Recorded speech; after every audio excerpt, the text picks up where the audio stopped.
fiction, science fiction, horror, fantasy, crime, LGBT, thriller.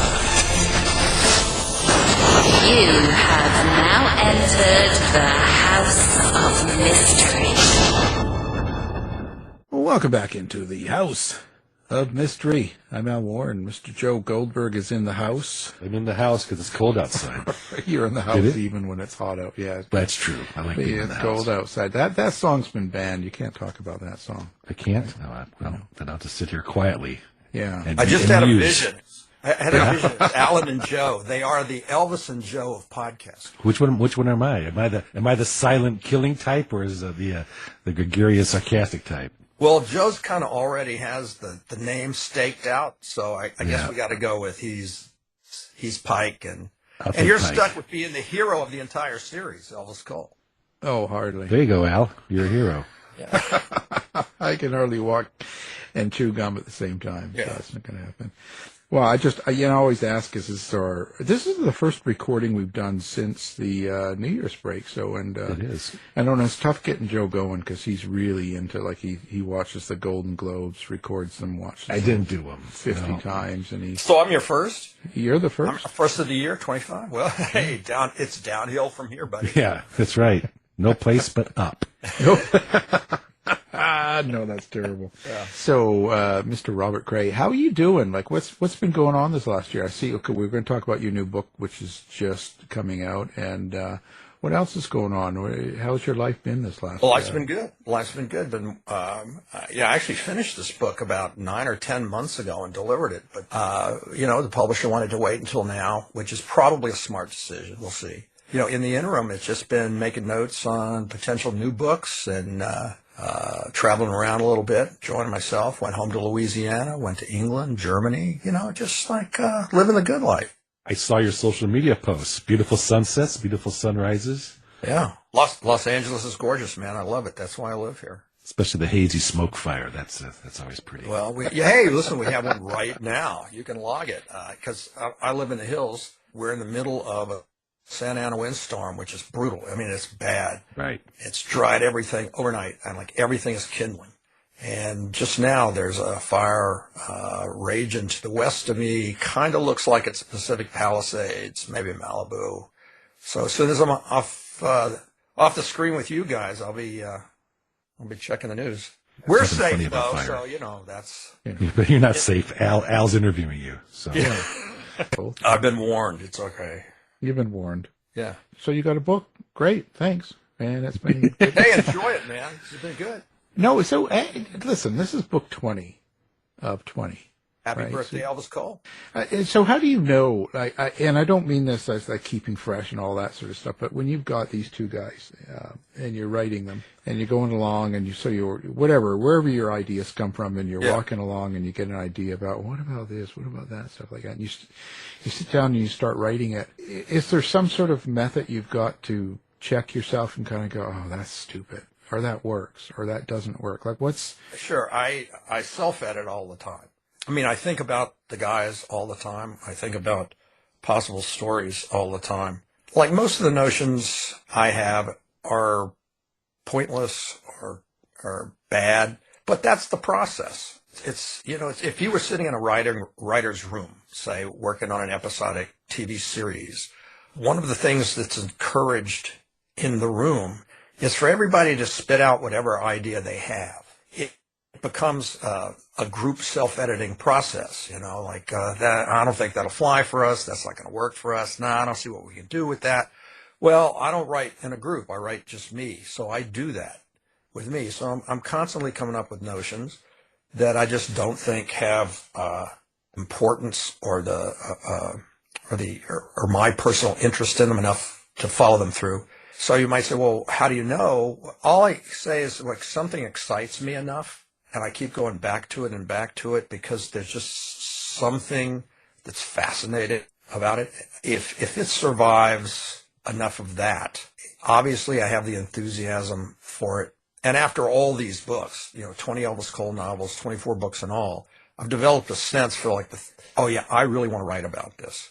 Like in this case, I actually have been circling this story for for years, or the concept of the story and various elements of the story for years. It's always fascinated me. I knew I wanted to write it one day. I had to create a framework of the story and the elements and the characters that I knew could bring it off. And I did. I think I did in this book. You know, Elvis Cole's investigator. What do detectives do? They uncover secrets. And what are the worst secrets that we can imagine? And invariably, they're not secrets of national crisis or criminal shenanigans. I think there's nothing more frightening than the secrets our loved ones keep from us. Once that for me is red meat. It's been the launching pad for many of the stories I've told. And in this case, what it was coupled with, and this is what I've wanted for several years to do. I always put Elvis Cole in bad situations, of course, because, it's all about, storytelling is all about conflict. Drama is all about conflict. So is comedy, as a matter of fact. I wanted to put Elvis Cole in an untenable position. One of the things I've established since book one, and I believe in very strongly, is Elvis's absolute loyalty to his client. For example, Elvis is not a cop. The mistake people make, a cop has to build a case that'll stand up in court. Elvis is not interested in building a case. In a couple of the books, I kind of skirt that, but Elvis really isn't interested in solving a problem that has to be vetted by the police and by the people in the district attorney's office, and then inevitably a judge and a jury. Elvis is just trying to solve a much more immediate problem for a person who's come to him. Elvis breaks the law all the time. He commits breaking and entering all the time. He goes into people's places to snoop around. Cops can't do that without a warrant. It's a big rigmarole. It's like a big process. So this is all part of what Elvis does. He knows he's breaking the law. He's not stupid, and he doesn't think of himself as a criminal when he's doing it. He's trying to help the person who's come to him. I wanted to put him in a position where he's caught between the client, he's caught between his moral code and what might be described as a greater justice that requires service, that he absolutely believes in his heart and soul requires service. And it took me a long time to come up with the framework for telling that story that would also be exciting and emotional and all the elements I like to write. But I think I did in Big Empty. And it's a tough book. It's a really tough book. It's tough on Elvis. It's tough on the other characters. You write these things and you hope for the best. You never know how they're going to be received. A lot of the early reviewers have said it's Crais' darkest and best book, or this is the best thing he's written since whatever. I'm not sure I agree with those assessments, but I do think I do appreciate that people seem to be picking up on the power of what the book is really about. So it was a tough book to write, but at the same time, it was a fabulous book to write because it deals with all of those emotions and all of those situations that I set out to deal with. I do consider it a terrific book. I really like it a lot. Hey, Bob, when you wrote it, and you kind of mentioned this, did you have this story and you tried to weld in what Elvis and Joe were going to adapt to that, or did you said you kind of had you knew how you wanted them to adapt and make the story? How'd you put that together? It's tough to express linearly, because it wasn't a leads to B leads to C kind of thing. It's more global or spherical. Things come from a multitude of directions all at once, or not all at once, but piece by piece. It's also tough to talk about because I don't want to give anything away. There's a lot of reveals in this book as you go through it, and I'm going to be very careful about that and sensitive to it. I knew eventually I had a situation that would put Elvis in the corner that I wanted him in. That all the choices are bad. There's a combination between the least bad choice and the most necessary choice for him to make. When I had that, this book is actually about 3 women. He's hired by this young woman, Traci Beller. Traci's 23 years old. She's an extremely successful social media influencer. But she has a show she calls The Baker Next Door. And all she does is make baking videos. She's like this bubbly, sweet, charming, literally girl next door type young woman. And she makes these 20-second, 30-second baking videos. She's been doing it since she was in high school. And little by little, she's amassed this enormous following. She comes to Elvis, and the one thing that's missing from her life is that her father disappeared when she was 13. He went to work one day. He was the world's greatest dad. They had a great home life. He's the guy who taught her to bake ever since she was, a child. He was a heating and air conditioning guy. Went out on a job, never came home. Mom went to the cops. Cops looked for him, investigated. They said, well, he just ran. You know what? The reality is when men disappear, married men, almost always it's simply what's called a voluntary absence, meaning they just split. Didn't say goodbye, nothing. Just drove away. That was it.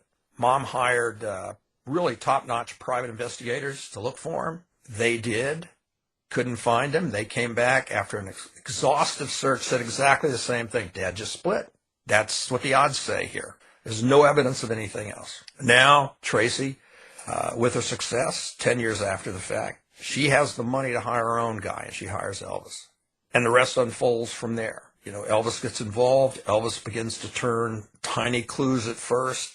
The problem with any search for truth like this is sometimes you don't want to learn the truth.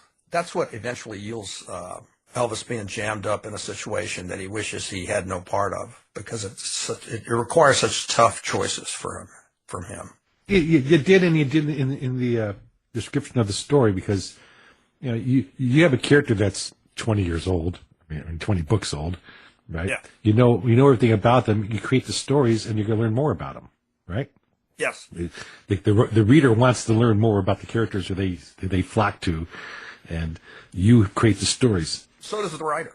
Yeah, exactly. That's why I asked. I don't know everything. I know more about Elvis Cole now than I did 20 books ago when I wrote the first book, The Monkey's Raincoat, right? So each book is a learning experience for me. By the way, I think if it wasn't, I would not still be writing Elvis Cole novels. And I also think if it wasn't, and if we, meaning my readers and I, weren't learning more about Elvis, meaningful things about Elvis in each book, I don't know that the books would be as popular as they've become. How do you work on dialogue with a character like that?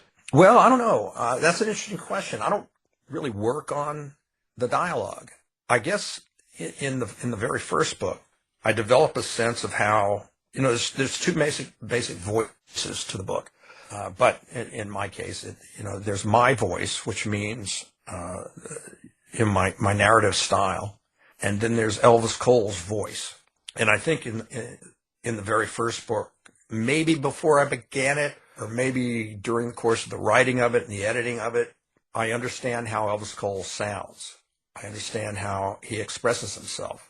The books in the main are first person. So by definition, it's Elvis Cole telling you, and since they're first person past tense, there's an implication that the story has already happened, and Elvis Cole is now relating the story of what happened to you. The best we can say is that maybe in real time, he's relating it to you as it happens. So that's his voice, which is my voice channeling Elvis Cole, because, clearly I'm choosing these words, and in a certain order, and I'm honing them, editing them, revising them, and it comes out sounding like a Robert Crais novel, which is Elvis Cole telling his story. And the same can be said of every author has their authorial voice. Lee Chow, Mike Connolly, Greg Hurwitz, whoever, anybody.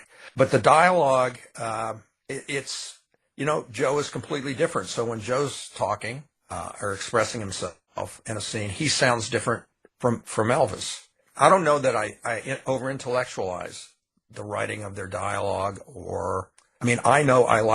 I personally enjoy it and like really tight, concise writing. I usually prefer it in others that I read, but I certainly like it when I'm writing. And in fact, the editing process for me, and this has been the same for all the books I've written, really, it's 80% taking things away. First drafts are always way too many words for me. So I'm constantly taking words away. Cut more, cut less. Is there a way to say this with fewer words? That's just I'm just actually awful about that, man. I will keep doing that until literally they reach through my computer and pull the e-file out and lock it. I would be doing it right now today if I printed out this manuscript and sat there with a blue pen. Oh man, I could have taken out that word not. I should have taken that out, and I'll obsess over that. So but that's the process for me. In your discussions of the current book, you brought up a lot of things just about the genre that you're in. I actually had this conversation with somebody recently, so that's kind of why it's on top of mind. Is tell me about your genre. Is it growing? How are you trying to change it? Because we're talking about dying, growing, stagnant genres. So you're the PI, hardboiled, you're in the legacy of the guys, Chandler and Crais. Yeah. So where is your genre and where is it going and what do you feel you're obligated to do with your genre? That's a hard one. The last part, leave that for later. Yeah. Well, yeah. I don't think I'm obligated to do anything except one thing. I'm obligated to write the very best I can, to tell the very best story I can, and give the reader fair value for his or her dollar. That's my obligation. I want the best for the genre, and I do think it's growing.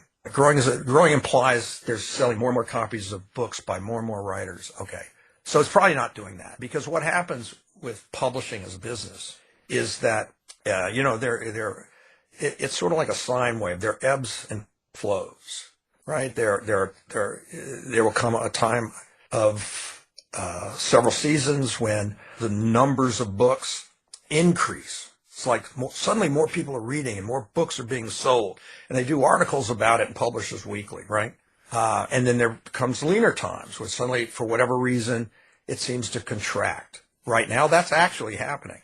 During COVID, more people read. They're stuck at home.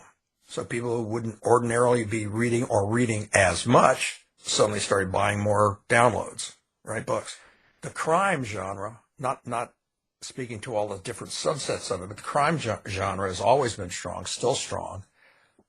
It's oftentimes the strongest. I think they measure things differently now. People like to read crime stories. A huge, mostly majority percentage of readers like crime stories, but crime is an umbrella term. There are a lot of subsets within it: detective novels, thrillers, spy books, procedurals, on and on and on. As to what the different subsets are doing, I have no idea. I try to avoid this stuff. I see the occasional article where someone is opining about, the death of this and the death of that, and I discount all that. I think it's crap. You know why? Because new writers are always coming along. They're the people like me who are here, and you're established at a certain level, and people will try you. They either like you or not. They buy your backlist. That's great. But then new writers will come along occasionally.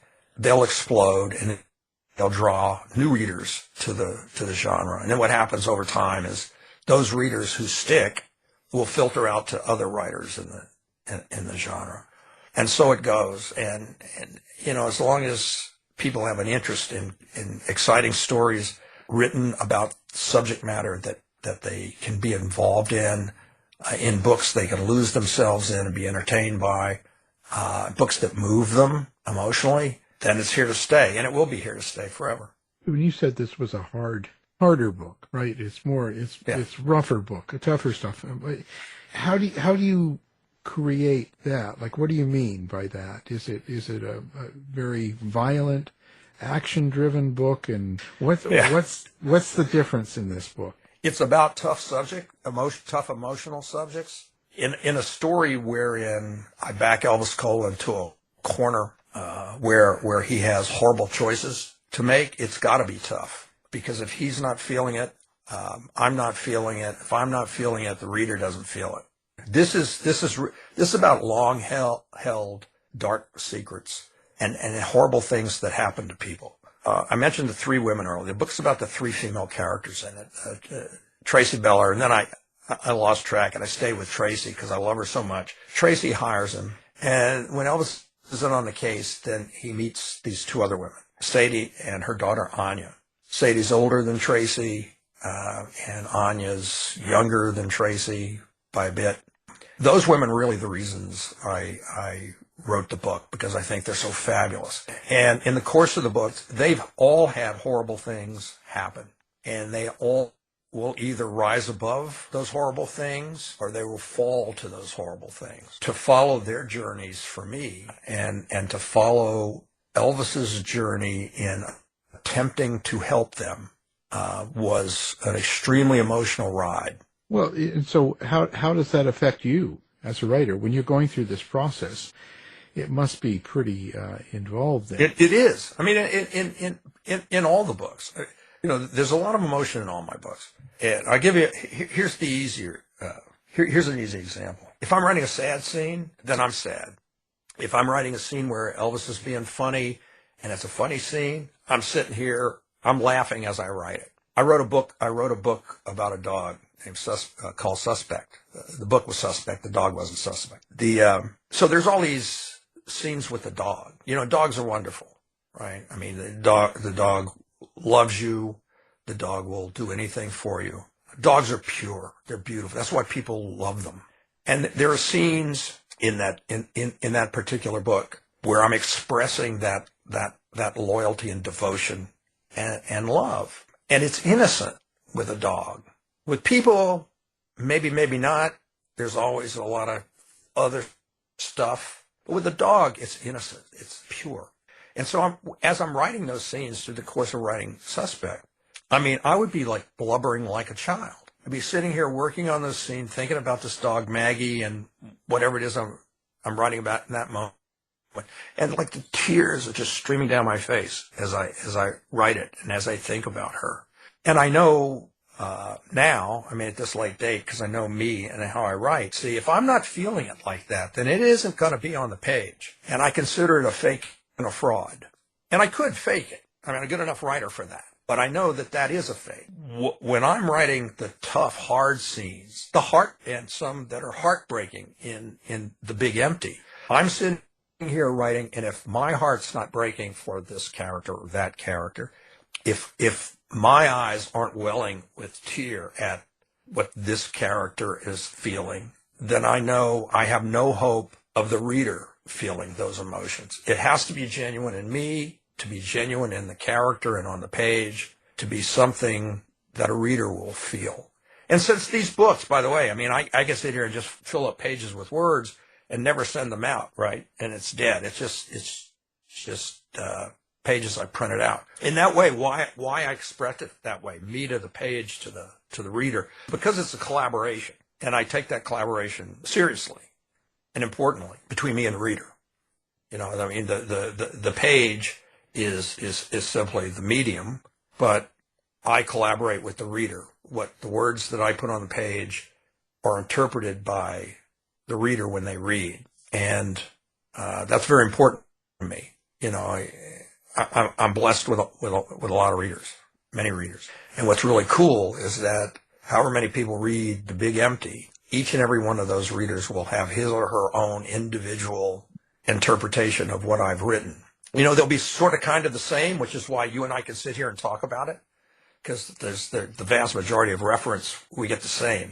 If I've successfully written the scene, everyone's Elvis Cole is just a little bit different and personalized to that person. Everyone's Joe Pike is just a little bit different.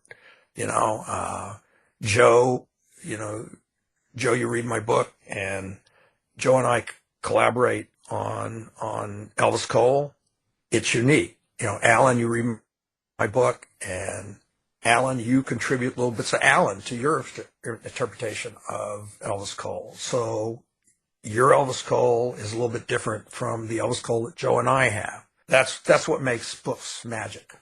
Plays don't have it, movies don't have it, TV doesn't have it, but words have it, books have it. That's why they're special.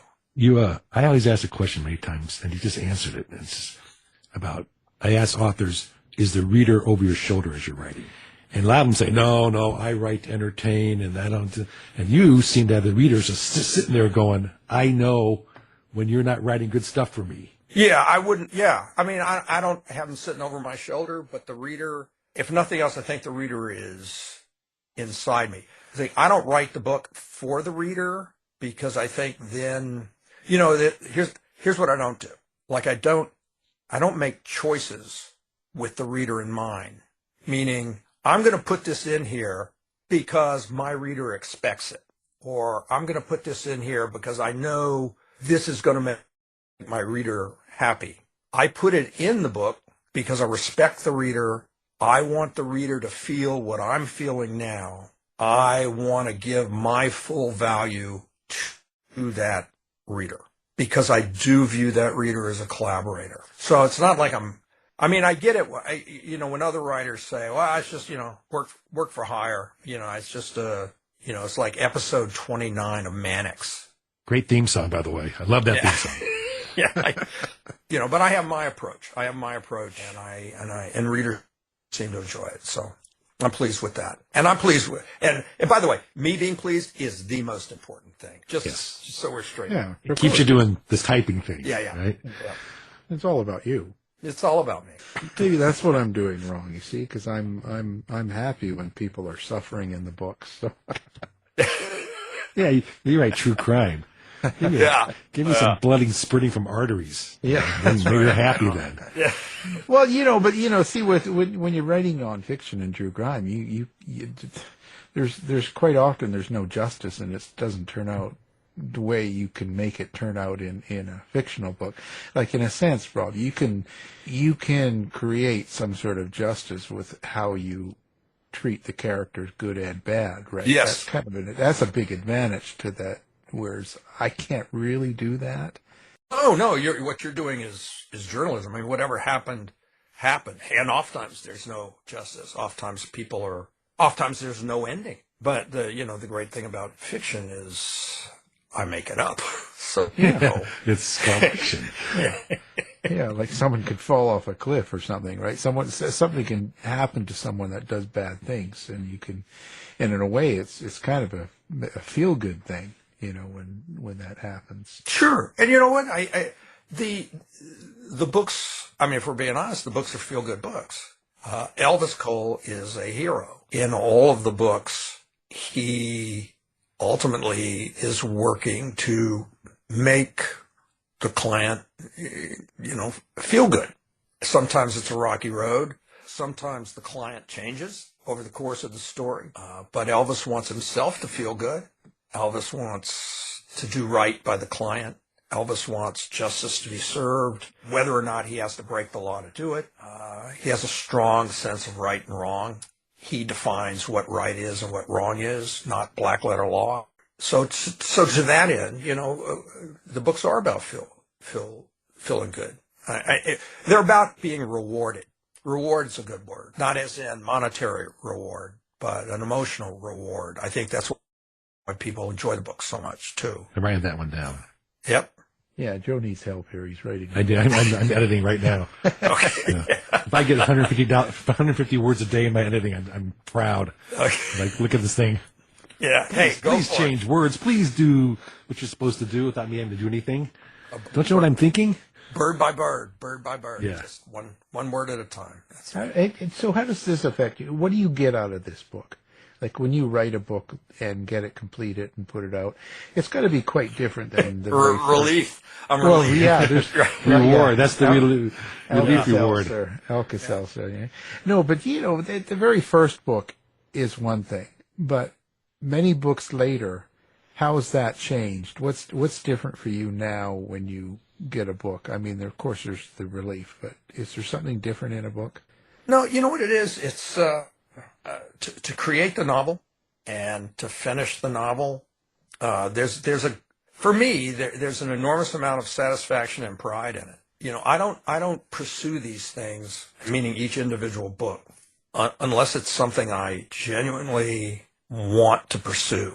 I believe in it. That's at the beginning, and there's no guarantee A, you're going to finish, B, it's going to turn out well. there's a level here where if I've managed to express onto the page those things that I wanted to express, it's almost, I guess, like a woodworker making a carving or an artist making a painting or any other, or fine tuning a carburetor on a high performance engine. You get a measure of satisfaction in it. It's like job well done. In the case of these novels, it's not anything you can do in a weekend. So it's like running an ultra marathon, and part of the reward is simply in finishing the damn thing. I managed to make it, right? I didn't quit. I didn't pull up lame and have to give it up. Or if I did, I healed up, got back in the race, and finished anyway. I take a great deal of pride in that. I just find a lot of personal satisfaction in that. And every book, too, is also a learning experience. There's similarities between all of the books because I write a series character. There are also differences. Some of them are very small. Maybe the way I wrote a particular scene or the way I expressed something about Elvis Cole. Sometimes it's like just a line here or a line there. I couldn't tell you why, but I'll go, wow, that's really good. That makes me feel good. Sometimes I got this 2-scene sequence and a chapter or a couple of chapters, and I write it, and it's terrible, and oh my God, this should have only taken a couple of days, but now I'm like 3-4 weeks into it, and I'm trying to fix this thing, and I can't fix it. And then finally, somehow it gets fixed. That's as a writer extremely satisfying. And it's just nuts and bolts kind of. I'm an artist. I'm a craftsman. Part of the craft part is that mechanical feeling you get when you've completed the job and the job's well done.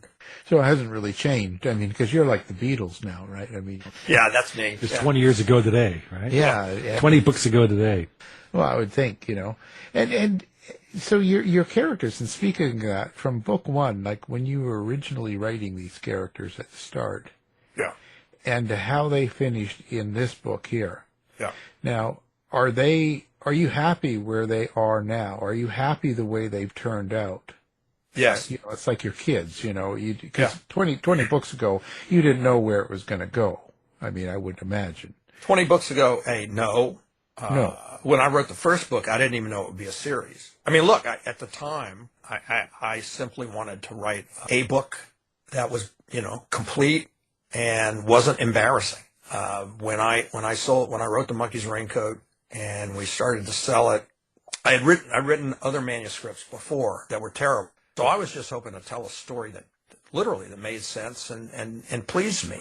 And when we began trying to sell it, it got several rejections. And it was rejected like 9 or 10 times before Bantam picked it up as a paperback original. I had originally hoped I wanted hardcover, right? Because that was my goal. Hardcover book. Like there would be a hardcover book in the library. Well, people didn't want to publish it as a hardcover, so Bantam picked it up, published it as a paperback. Thank God. You might say, oh, well, yeah, it's a series book. It's a private eye. I wasn't thinking that far ahead. I just wanted that one book. And it was Bantam who said, we want more. So I certainly had here's where I'm going to be on book 20. It's sort of evolved as I've written. I mean, somewhere in there after the first 3 or 4, I started to think a few books ahead. But it's never, the fact that I'm here is, with number 20 is, and I mean, I'm glad. It's great. Happy birthday, Elvis. But I never anticipated this. Yeah. Yeah. And you like your characters now, like as in how they did develop. You aren't in a place where you're like, oh, I wish this or wish that. Everything's pretty good then. No, I mean, yeah, it is. If it wasn't, I wouldn't write them. The guys are the guys. They've been pretty much a daily part of my life since the mid-'80s. I love them. I enjoy spending time with them. I have ideas about them all the time. And over the course of all these books, well, like with The Big Empty, and the stuff we were talking about earlier, I got to put Elvis in positions in this book with characters in this book that I have not done in any of the earlier books. So as long as that can continue to happen, I think it's there's more trails to hike. There's more things to uncover. And I just want to keep finding out about Elvis Cole, living with him, seeing what he does. Do you guys sit down and have cocktails and talk? Yeah, sure. He likes a bagel. Yeah, especially after the third or fourth cocktail, then he starts talking back real well. Yeah. You guys go out driving, and I can see that now. Yeah, it's Yeah, and Joe and I go hiking, so it's it's a good life. You kids, yeah. Well, listen, this is great. So the book comes out, I believe, the 14th of 14th of January in the United States, 16th of January in the UK. Well, there you go. See, it's all happening now. Listen, do you do social media? Do you interact with readers? Do you have like a website? I do.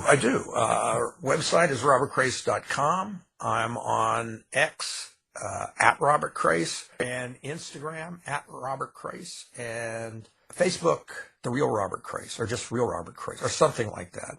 Something like that. Yeah. Well, we'll put everything up on our website. People can find it, and we'll make sure we get the real Robert Crais. Okay. Yeah, that's another guy. Except no substitute. Yeah, we don't want the other guy, Yeah. So we appreciate you being here and talking about writing and that. Now Joe can maybe finish his book. I'll never finish this book. You're going to finish it, Joe. You're going to finish I was it. going to ask you a question about the women character thing, but I just left that one alone. But I'll stop. I'll send you an email. You stop. Help! Do it. Help! I do occasionally. Oh, that's tough. It's tough. You're not out of the fight until you're dead, Joe.